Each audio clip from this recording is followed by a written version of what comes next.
Тоа е парламентот на Република Македонија.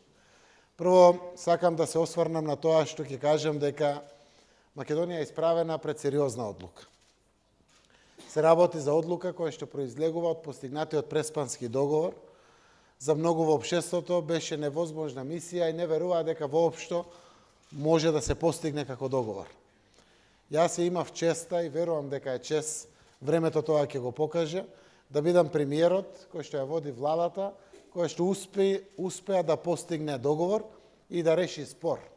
Спор кој што надвиснуваше на Македонија повеќе од 27 години, ја кочеше во нејзината перспектива, во нејзината иднина, создаваше фрустрации, проблеми, миграции, незадоволства, одредени девијантни појави во општеството, навистина произлегуваа од нерешениот спор со еден од нашите соседи, во конкретниот случај со јужниот сосед Република Грција.